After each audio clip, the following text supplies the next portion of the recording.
लाल को लाल कह सकते हैं, हरे को हरा और पीले को पीला। बात का सार संक्षेप है कि लोकतंत्र तो है और अभी बचा हुआ है साबुत। आप संविधान के दायरे में है, पर कैमरे की निगरानी में भी भावना को ठेस नहीं पहुंचनी चाहिए। तो थोड़ा बहुत आया है झोल, तो झोल की पोल में छुपे रहना चाहिए। आपको पता होना चाहिए कि प्रजातंत्र है जस का तस, और जैसा है सो आपके सामने है, अब जो है सो है।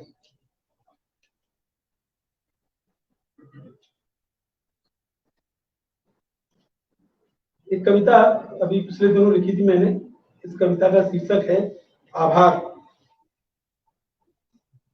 पिताजी के साथ बाजार जाता तो वे कभी पान पत्ते लेना न भूलते। अम्मा जर्दे के डिब्बे के ऊपर गीले कपड़े में रखती पान पत्ते।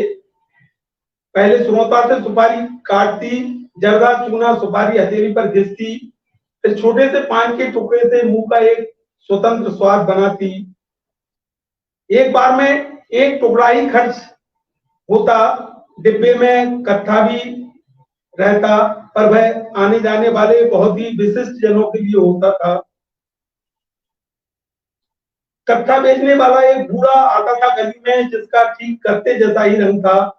उन दिनों पता नहीं कितनी तरह के फेरी वाले चूड़ियां, साड़ी, चद्दर, चश्मा, कत्ता, झाड़ू गांव कस्बों की गलियों से होकर गुजरते थे, जिनकी कहन, भंगिमाएं, भार क्षमता और पुकार बरसों बाद भी भूले नहीं भूलती। उन दिनों पैसों की बहुत तंगी थी, फिर भी पिताजी झोला ले रोज बाजार जाते। जो स्वप्न में भी कभी नहीं खरीदना, उसका भाव भी पूछते। कभी कभी अकेले पान पत्ते लेकर भारहीन झोला लटकाए घर लौटते। अनपढ़ अम्मा से हमेशा दबकर रहे, ना कभी हाथ उठाया, ना कभी नाम लेकर पुकारा, ना ही ऊंची आवाज में बात की। इस दबने में भय नहीं, आभार था। 8 बच्चों की गृहस्थी संभालने वाली हमारी अम्मा का आप चाहें तो इसे प्यार भी कह सकते हैं।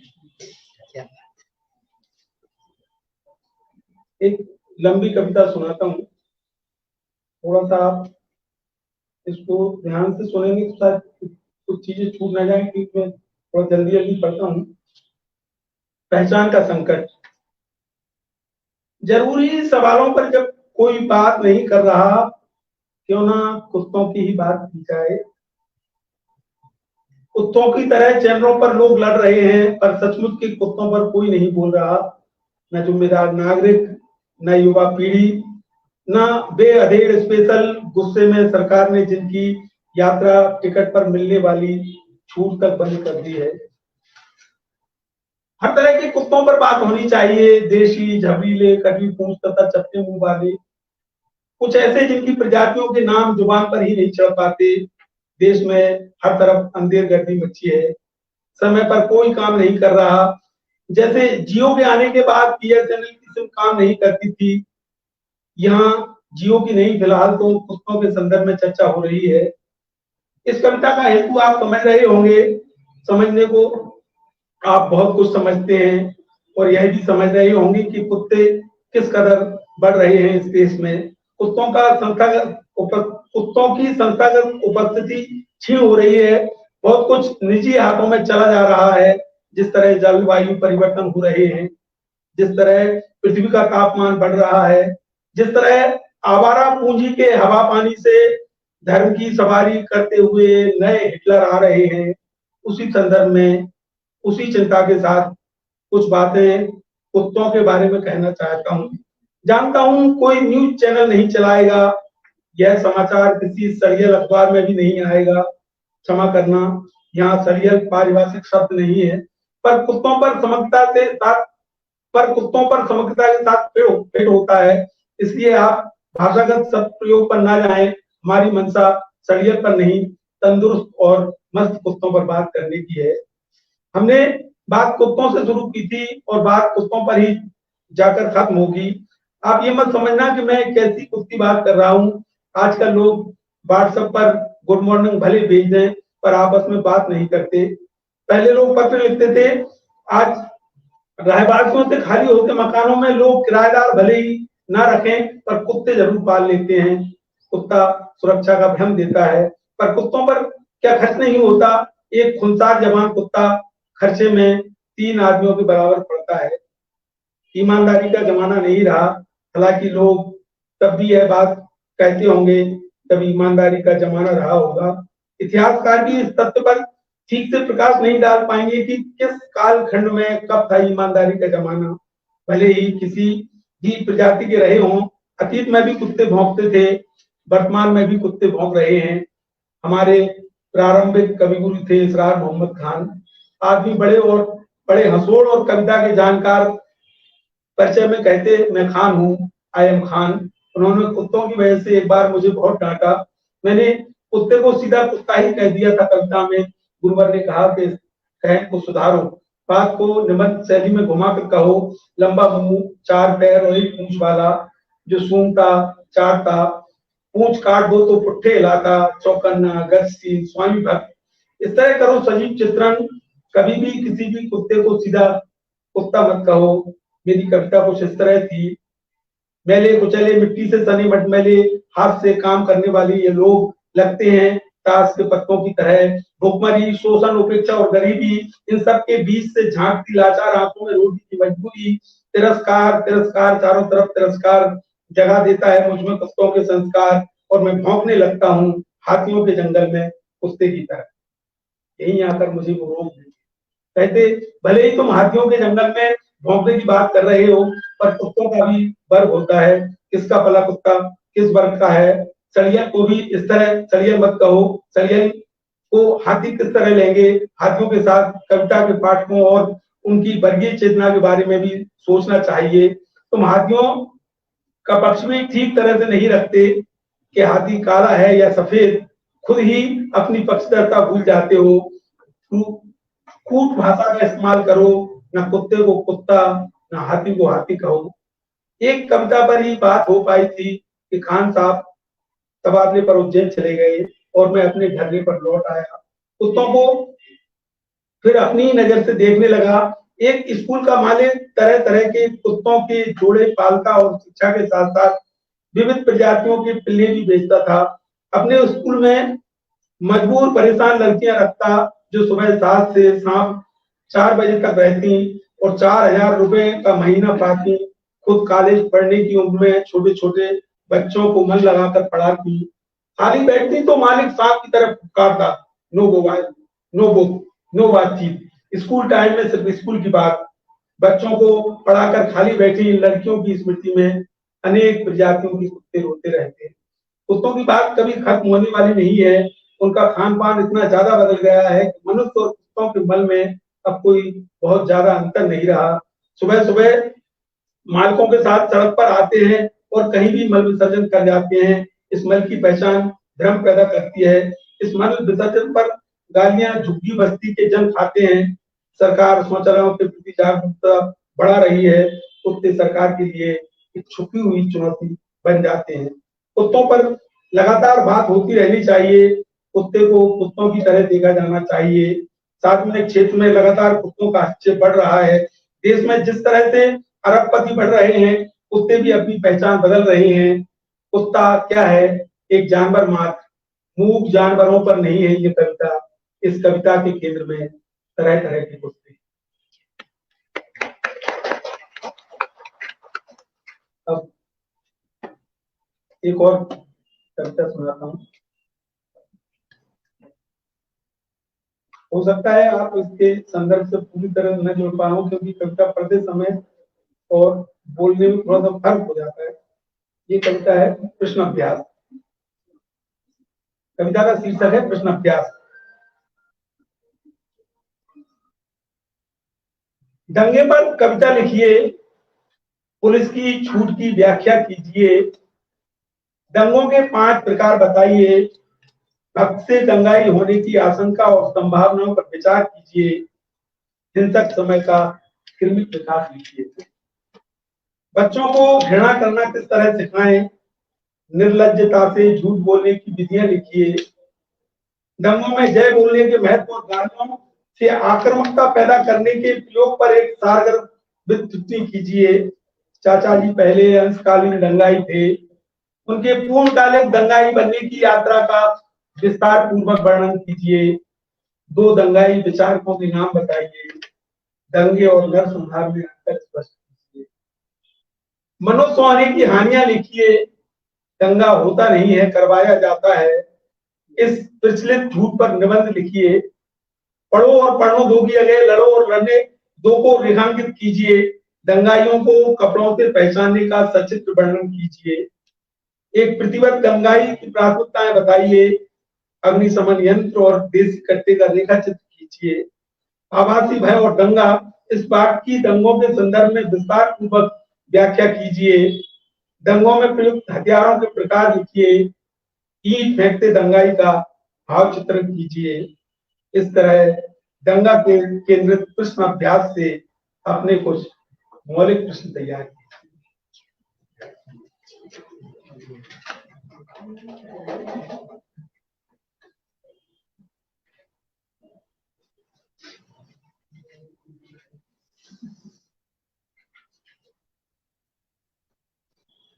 एक कविता है, थोड़ी सी बड़ी है, शीर्षक है इसका विश्वकर्मा जयंती।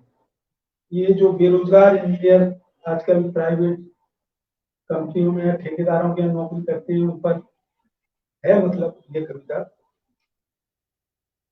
पैकेट की सारी अगरबत्तियों को एक साथ जलाकर उसने वातावरण में खुशबूदार धुआं फैला दिया। फिर एक एक मिठाई का टुकड़ा खिलाया सबको।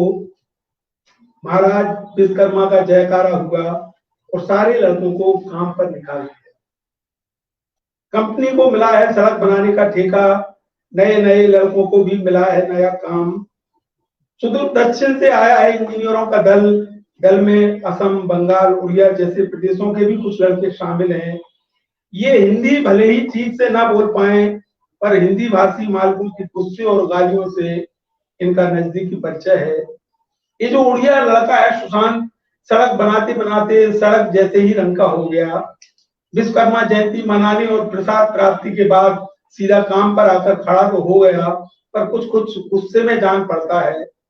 हालांकि इस मूलहीन गुस्से और खींच की कदर करने वाला कोई नहीं है इस बियाबान में। घृणा अनेक स्तरों पर छन छन कर सुशांत के चेहरे पर दिखाई पड़ रही है। इन लड़कों को नौकरी जैसा कुछ मिला है, उन्हीं को ये इंजीनियर कहलाते हैं।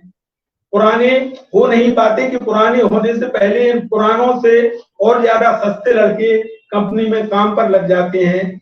इनके पिता अपने जानने वालों को इनके सैलरी पैकेज के बारे में बताते होंगे। इनमें से ज्यादातर ने बैंक से कर्जा लेकर निजी इंजीनियरिंग कॉलेजों से महंगी डिग्रियां हासिल की हैं।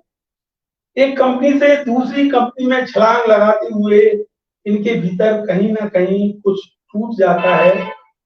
काम ठोककर और पैसा रोक कर देने वाली इन कंपनियों के पास नौकरी छोड़ते वक्त 2 से 3 महीनों की सैलरी का पैसा अटका ही रह जाता है। दिल बड़ा रखने के अलावा कोई विकल्प नहीं होता है लोगों के पास। पहले जब इंजीनियर शब्द कानों में पड़ता तो इनकी स्मृति में पुराने नोटों पर छपा भाखड़ा नंगल बांध का फोटो पहुंच जाता। यहाँ आकर ये अपने आप को ही भूल गए अपनी उम्र, भूल गए जीवन का आवेग। इनका कोई चेहरा तो नहीं, हाँ पर एक बदनाम जरूर है। नियत समय पर नियत स्थान पर पहुंचकर नियत काम पूरा कर लेने के बाद ही ये लौट पाते हैं अपने रात्रि विश्राम वाले स्थान पर। कहने को आप चाहो तो कह सकते हो इन्हें भारत का भविष्य, पर फिलहाल इनके सामने है आवारा पूंजी से निर्मित निजी लाभ पर केंद्रित एक कंपनी का भविष्य। सैलरी, पीएफ, पैकेज, इन शब्दों के साथ ये जुटे हैं सड़क निर्माण के रास्ते में। एक आदमी 1000 किलोमीटर दूर बैठा करता रहता है इनका संचालन। इन्हें कंपनी के व्हाट्सएप समूह में प्रश्न चिन्ह पर प्रश्न चिन्ह मिलते हैं। आज 700 मीटर कंक्रीट होना था, कितना हुआ? 3 बज रहे हैं और सिर्फ 400। कल्ला से कहो फोटो भेजे, रेड्डी को प्लांट पर भेज, नायडू को फोन लगा और मिक्स में थोड़ा पानी बढ़वा। आगे सफाई पर कौन है? हरामखोर, तुम्हारे बाप का पैसा है। ज्वाइंट में इतना लोहा मत डालो। सफेद हाथी पाल रखे हैं हमने, खाते हैं और नींद करते हैं पर काम नहीं करते। करते करते उसी तरह गुजरते चले जाते हैं युग। जनों की जवानी के कठिन से कठिनतर होते जाते दिन, पेड़ों पहाड़ों से होता बारिश का पानी नीचे उतरकर नालों में मिल जाता है। इसी तरह फिर लौट आता है कई विश्वकर्मा जयंती का दिन। जोजोदार का कोई अर्ध शिक्षित प्रतिनिधि अगरबत्ती जलाकर टुनटुनी हिलाता है। मिठाई का एक टुकड़ा सभी लड़कों को खिलाया जाता है और इंजीनियरों का नया दल फिर किसी नए काम पर लगेगा। एक और कविता है, मतलब इन्हीं इंजीनियरों के ऊपर है, उसका शीर्षक है हड़ताल। मान नहीं पाएंगे आप इसे हड़ताल, ये मतदान से पहले होने वाले दिखावटी मतदान तरीकी है। हूबहू है तो सही पर है नहीं हड़ताल। न पूर्व सूचना, न मांग पत्र, न ज्ञापन, न भविष्य की कोई चिंता, न आर्थिक असुरक्षा का कोई जतन, बस बन कर रह गया है एक प्रहसन प्रतिवाद का, प्रतिरोध का, अपने होने का। लड़के आपस में फुसफुसाते हैं हड़ताल, दसों दिशाओं में फैल जाता है एक शब्द हड़ताल, हड़ताल, हड़ताल। बंद हो जाता है सड़क का काम, रुक जाता है हर चलता हुआ पहिया। नियत सोने के स्थान पर चले जाते हैं लड़के, काम का, खाने का, कंपनी के मोबाइल सिम का बहिष्कार, बहिष्कार, बहिष्कार। मालिकों के मालिक भाई बहन कारिंदे बड़बड़ाते हैं। अंग्रेजी में इन सूटधारी लोगों को कहा जाता है कंपनी मैनेजमेंट। मैनेजमेंट पहले गाड़ियों की बौछार करता है, फिर काम की गति, मुनाफे का हिसाब करता है, किसका कितना चढ़ा है, पगार का पैसा, हरामखोरों में 2-4 महीने का सब्र नहीं। देश हित में, देश के विकास में काम करने वाली कंपनी के साथ कंपनी का कोर तोड़ने वाले, कंपनी का खाकर कंपनी की थाली में छेद करने वाले इतना नहीं सोच पाते कि कहां भागा जा रहा है पैसा। इतनी बड़ी कंपनी में इतने ऊंचे लोग, कुछ लोगों का यह पांचा होता है, हिसाब होता है, विदाई होती है, काम और डीजल चोर, ड्राइवर और ऑपरेटरों की छिटाई होती है। कुछ का होता है बिस्तर गोल, मीटिंग पर मीटिंग, दांत पीस पीस कर गरियाना होता है। अंततः फिर एक आदमी कंपनी हित में गिड़गिड़ाता है, टीम भावना का झाड़ता है भाषण, कंपनी की जर्जर हालात और देश हित का सबसे ऊपर, देश हित को सबसे ऊपर बताता है। बंद होती कंपनियों के किस्से सुनाता है, जिसका खाओ उसकी बजाओ का पूरा सिद्धांत समझाता है। फिर कंपनी का गाना बजता है, नियम भले ही ना हो पर मनुष्यता भी कोई चीज होती है। परेशानी बीमारी में छुट्टी देती है कंपनी। कठोर होते जाते नियमों के बावजूद उतना कठोर नहीं हो पाती कंपनी। करोड़ों का भुगतान सरकार पर चढ़ा हो पर चोट खाने के बाद भी कभी आवाज नहीं करती कंपनी। सब सुलट जाने के बाद कंपनी खुद भी नहीं कहती इसे हड़ताल। थोड़ा बहुत सब चलता है ऊंच नीच, नरम गरम होता ही रहता है। इस तरह चलता है यह संसार, लालच से पैदा हुई सहनशीलता का परिचय देती है।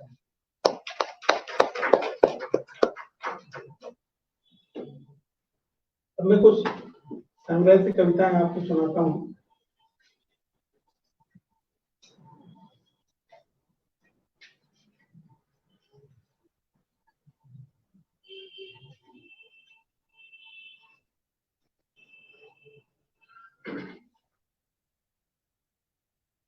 इस कविता का शीर्षक है पता ना था। पता ना था यह सब इतनी जल्दी हो जाएगा, मन लगाने से पहले ही पास हो जाऊंगा, घर बनाने के लिए छोड़ दूंगा घर को ही, करते करते चाकरी पूरी तरह सरकारी हो जाऊंगा, बड़े बड़ों की सोबत में रहूंगा, कविताएं छोड़कर लिखने लगूंगा साईं बाबा के भजन। पता ना था यह सब इतनी जल्दी हो जाएगा, बिरादरी की धर्मशाला के लिए चंदा जुटाऊंगा, बैठूंगा जात के लोगों के बीच, टूटे कुन्नों वाले कपों में चाय दूंगा काम वालों को, राम प्रसाद भैया को रम्मू कहकर बुलाऊंगा, एक कूप मंडूक पूर्व रजवाड़े के आगे झुक झुक कर दोहरा हो जाऊंगा। पता न था यह सब इतनी जल्दी हो जाएगा, फूल से सने इतिहास की वृदावलियां गाऊंगा, मोहम्मद चाचा की चक्की से आटा नहीं पिस पाऊंगा, धार्मिक जुलूस में फटाके चलवाऊंगा, एक हुड़दंगी को बचाने के लिए दूंगा झूठी गवाही, फिर आत्म शांति के लिए घर में जाप करवाऊंगा। पता न था यह सब इतनी जल्दी हो जाएगा, आजादी आएगी और पार से गुजर जाएगी, एक बूढ़ी नदी बदल लेगी अपना रास्ता, एक नया वाद्य यंत्र पुराने बाजों को ली जाएगा, एक तरफा पैसा बढ़ेगा और जीना दुभर हो जाएगा, नई नई बीमारियां पैर बसा रहेंगी, कंपनी राज फिर लौट कर आएगा, पता न था यह सब कितनी जल्दी हो जाएगा।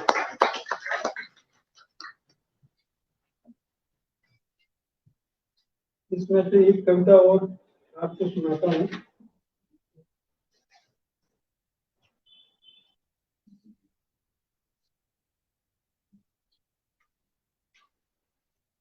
ये कविता, इसका शीर्षक है नाम महिमा गान। नाम तरह तरह के लोग रखते हैं, उसके ऊपर ये कविता है। रामबरन आरबी हो गया, केपी में बदल गया कृष्णपाल, चिरौंजी लाल का सीएल होना तय है, बाबूलाल का क्या होगा बताने की जरूरत है। दो छोटी छोटी कविता है।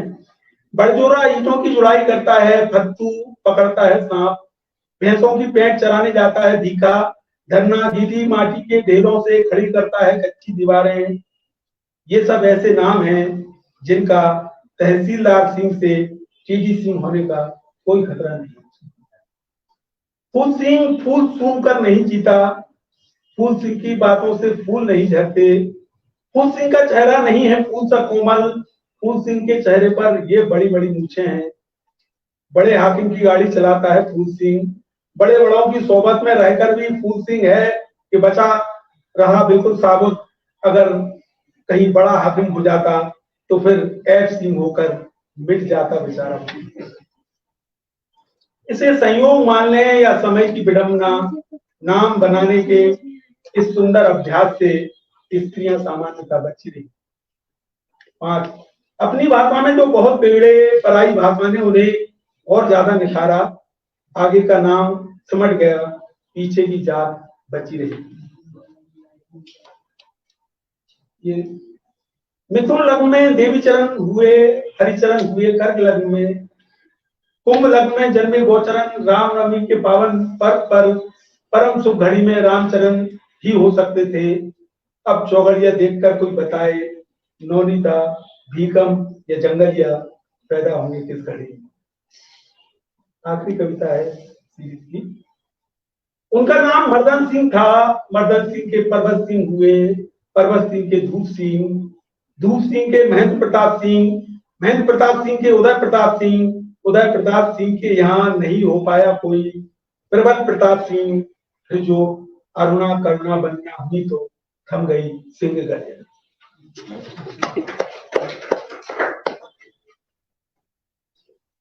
ये कुछ और पुरानी 2-3 कविताएं सुना के मैं खत्म कर दूंगा।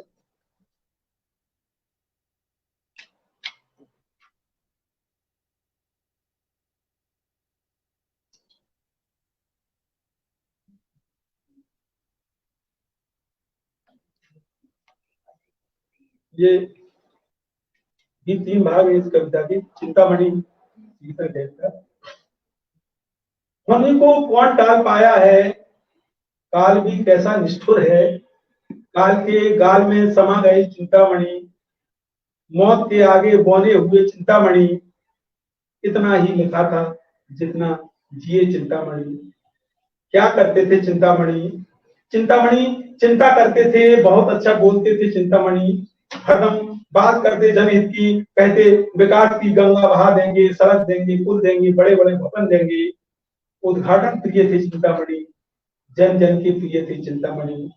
चिंतामणि चले गए, अगर जीते तो पता नहीं क्या होते, मौत भी तमाशा हुई, आई जब स्क्रीन पर, कितने ब्रेक लगे, कैसा रुक रुक कर मरे, कितना पीटा गया मृत्यु का समाचार, ईश्वर सबको ऐसी मौत दे, ईश्वर चिंतामणि की आत्मा को शांति मिले। चिंतामणि 2 न राम रहे, न रावण, न राजा रहे, न बादशाह, मिट गए नवाबों के भी नवाब, बड़े भैया छोटे बना हुकुम लंबरदार सब मिल गए धूरे की धूल में। पर चिंतामणि तो चिंतामणि है, अजर अमर अमिट है चिंतामणि, इतिहास के प्रेत है चिंतामणि। जैसे भूख शाश्वत है वैसे ही शाश्वत है चिंतामणि। चिंतामणि के पिताजी भी थे चिंतामणि, चिंतामणि का बेटा भी है चिंतामणि। न हवा सुखा पाएगी उन्हें, न जल भगो पाएगा, ना कभी विभाजित होंगे, ना घुल पाएंगे किसी तरफ में। कहाँ मरे हैं चिंतामणि, कपड़े बदल रहे हैं चिंतामणि। आखिरी कविता है चिंतामणि की मृत्यु से खाली हो गया खाली स्थान, चिंतामणि भ्रम थे उनकी मृत्यु भी भ्रम है, व्यसन थे चिंतामणि, चिंतामणि बन गए थे हमारी आदत, हमें अब विकल्प चाहिए, विकल्प नहीं, हमें तो चिंतामणि ही चाहिए।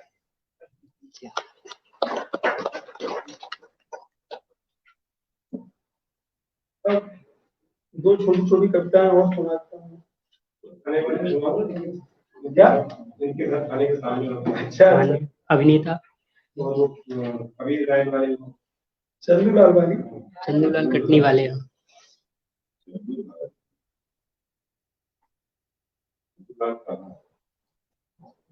कल सुन सकता हूँ।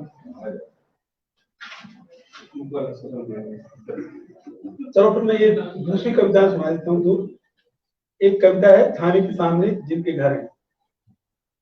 मेरा घर तो नहीं, लेकिन सीमा का घर था थाने के सामने, तो उसको देखिए मैंने सीधे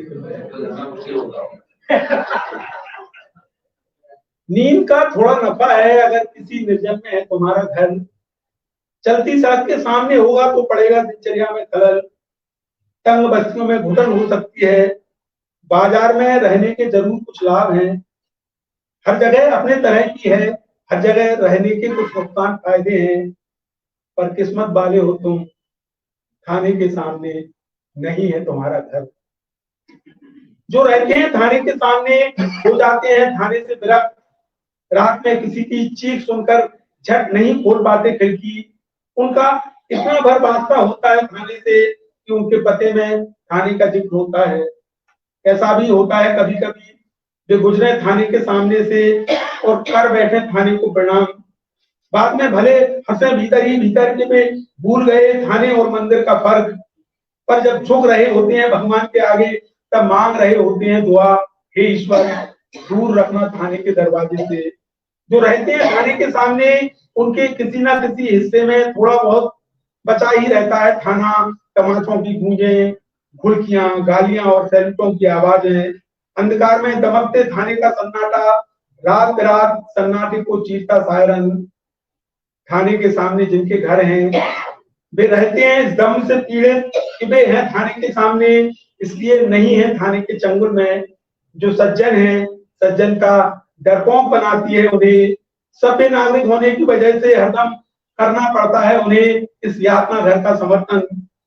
थाने के सामने रहने वाले लोग इस हद तक गिर जाते हैं कभी कभी कि खो देते हैं मनुष्य होने की गरिमा, मौका आने पर इतना भी नहीं कर पाते कि थाने के बाहर सिर्फ पीट पीट कर बिलखती उन स्त्रियों को पानी ही पिला दे जिनके निरपराध पिता पति भाई या बेटे पिट रहे होते हैं थाने के भीतर। ये आखिरी कविता सुना देता हूँ, चंदूलाल कटनी वाली। इस कस्बे में उनका आखिरी पड़ाव था, वे सरकारी खर्च पर कबीर को गाने आए थे, सरकार की तरफ से थी व्यवस्था उनकी। एसडीएम ने तहसीलदार से कहा था, तहसीलदार ने गिरदावर से, गिरदावर ने पटवारियों ने दिलवा दिया था उन्हें माइक। स्कूल के हॉल में कुर्सियां पहले से पड़ी थी। टांगे में ऐलान हुआ था सरकारी ढंगस में चंदूलाल कटनी वाले से ज्यादा सरकार के संस्कृति विभाग का जिक्र हुआ था। इतना सब होने के बाद चंदूलाल को सुनने आए थे 50 लोग। ऑर्गन पर एक लड़का बैठा था जिसका चेहरा बहुत सुंदर था, अपनी पोलियोग्रस्त टांगों को उसने सफाई से छुपा लिया था ऑर्गन के उस तरफ, और बैसाखियां सरकाती थी पर्दे के पीछे। तबला वादक ऐसा जान पड़ता था जैसे किसी ध्वस्त मकान के मलबे में से अभी निकल कर आया हो बाहर। उसे मुस्कुराने का कोई अभ्यास नहीं था, पर वह मुस्कुराए जा रहा था लगातार। चंदूलाल तन कर बैठे थे हारमोनियम लिए, 8 घड़ी किया शॉल पड़ा था उनके कंधों पर। गाने को तत्पर थे चंदूलाल, पर चुप नहीं रहे थे उतने लोग। उनके झट सफेद कपड़ों में चुपके से आकर दुबक गई थी उदासी। बेमन से गाने को हुए ही थे चंदूलाल, इतने में अचानक आ गए अपर साहब। अपर साहब को आता देख खड़े हो गए। श्रोता खड़ा हो गया, सरकारी तंत्र चंदूलाल के गले में अटके कबीर को भी खड़े होना पड़ा चंदूलाल के साथ।